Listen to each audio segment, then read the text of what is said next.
वास्तव महाराष्ट्राचे। नागपुरातही आज मतदान पार पडले असून उपमुख्यमंत्री देवेंद्र फडणवीसांनी पत्नी आणि आई समवेत मतदानाचा हक्क बजावला।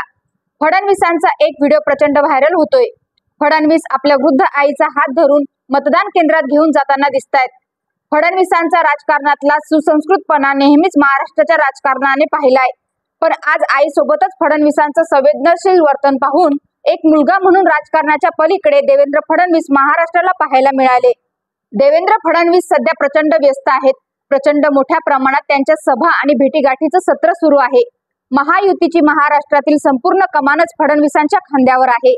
त्यामुळे फडणवीसांची प्रचार सभा व्हावी अशी महायुतीतल्या प्रत्येक उमेदवाराची इच्छा आहे। फडणवीसांच्या 100हून अधिक सभा होणार आहेत। या सर्व व्यस्त वेळापत्रकातून वेळ काढूनही फडणवीस नागपूरला पोहोचले आणि त्यांनी मतदान केंद्रात जाऊन मतदानाचा हक्क बजावला। यावेळी त्यांच्या सोबत त्यांच्या पत्नी अमृता फडणवीसही होत्या, पण सर्वांचं लक्ष वेधून घेतलं ते फडणवीस आणि त्यांच्या सोबत असलेल्या फडणवीसांच्या आई यांनी। राजकीय जीवनात काम करत असताना राजकीय नेत्यांना घर आणि कुटुंबासाठी वेळ द्यायला मिळत नाही, अशी तक्रार अनेकदा कुटुंबियाकडून होत असते, परंतु फडणवीसांनी एक वेगळं उदाहरण घालून दिल्याचं बोललं जातंय। आपल्या भागातील महत्त्वाच्या बातम्या पाहण्यासाठी आजच आमच्या फर्स्ट महाराष्ट्र न्यूज चॅनलला सबस्क्राइब करा आणि बेल आयकॉन प्रेस करा।